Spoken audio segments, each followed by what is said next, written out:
Okay, what's going on, everyone? This is me right after I played the Final Fantasy VII Remake demo, and god, that is a mouthful. But yes, I wanted to give a little bit more detailed analysis of what I played and what I thought about it. And yeah, so I'm trying a little bit different setup. I'm going to try to do this a little bit more in all one go rather than more audio editing heavy environment. So let me know how my voiceover is on this. Anyways, if you're new to this, yeah, well, welcome. And I do reviews, game guides, builds, whatnot.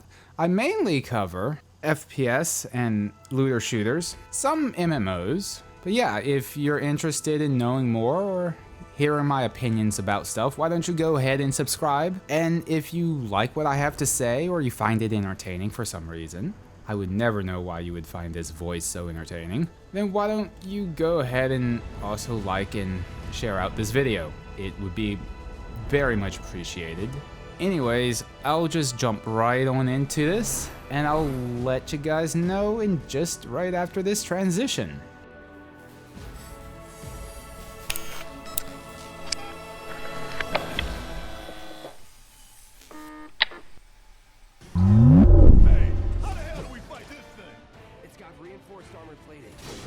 So that was no time at all, wasn't it? Now, let me get straight to the point and let me try to break this down as coherently as I can. And just to give you guys a laydown on how I'm going to lay this out. It's going to start off with controls, the graphics, the things that had me worried about the games, and well, should you be worried or not?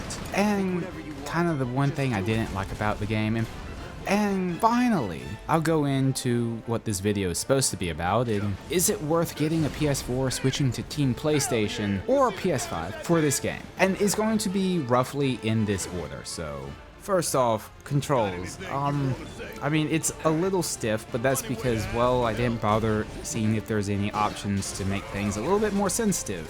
Because I love just being able to barely tap any of my controls and they go crazy. Yes, I'm one of those people. I play inverted sticks. Yeah, I'm weird. I know. That's beside the point. So, besides that little critique, yes, the controls are wonderful.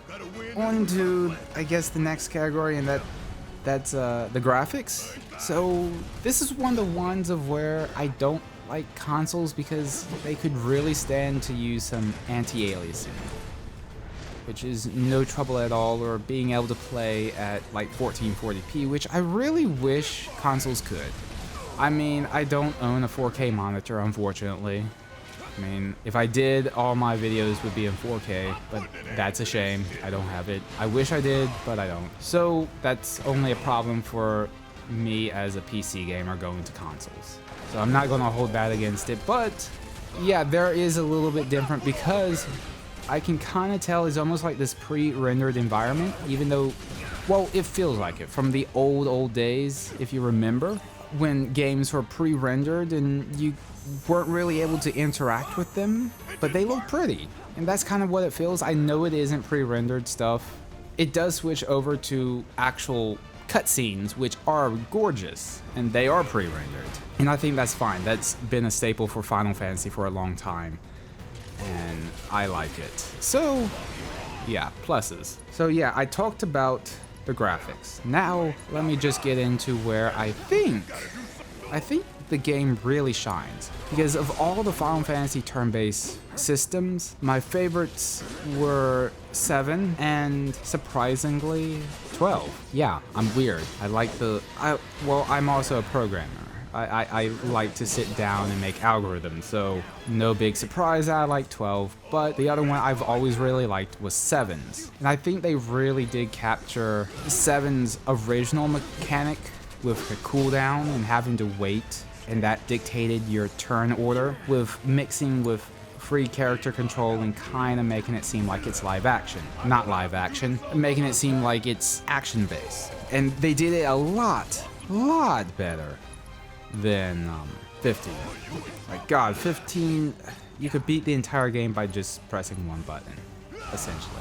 But yes, so to describe how the combat worked, or at least how it felt. Because I'm going on the premise of, is this game worth getting an entire console or it being exclusive, being on Team PlayStation? So with that in mind, the battle controls were fluid. Like, it's awkward to get into the groove of it in the very beginning, but once you knew what was going on, you could get it.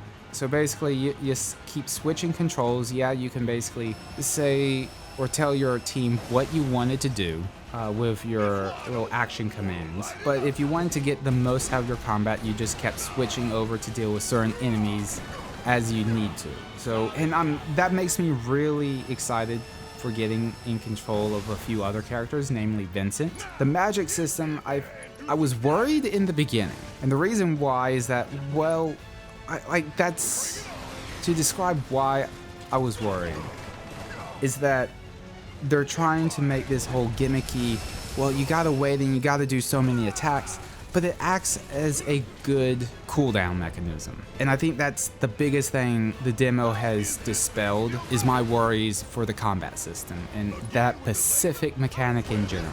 Because it doesn't come off as a gimmick, nope, not at all. So, and okay, so I guess the one thing that I'm not sold on though, and I think this is the biggest thing, is the pacing of the story with the bunch of cutscenes. Because I feel like playing Pokemon, with how they love just taking control away from my characters. Is like, okay, this is very cinematic. I don't want this to turn into 13. And again, I'm trying to be honest with how I kind of felt. And I'm assuming you did not watch my hour-long footage. So, I didn't really have that much commentary on it, but my thoughts were quintessentially, yeah, oh, they keep taking it away from me. This looks cool, but this also feels annoying. So, all of what I just said out of the way, is it worth getting a console or it being a exclusive? Because I haven't looked too big into this, but I'm assuming it's going to be a PS4 exclusive. I'm pretty damn sure Square is going to bring this to the PC. I don't know about Xbox. I mean, they really should. If they really want to make money, they should just make it like, hell, just put it over on Switch too. Why not? I don't know if they're really going to do it, but if I was a business person, I'd just say, F it, do it. I don't care about Sony. Because Square is big enough not to care. But that's a whole other topic. But would it be worth getting a PS4, PS5 for it? I'd get a used PS4. I mean, they're getting pretty cheap. Definitely once the new PS5 becomes available.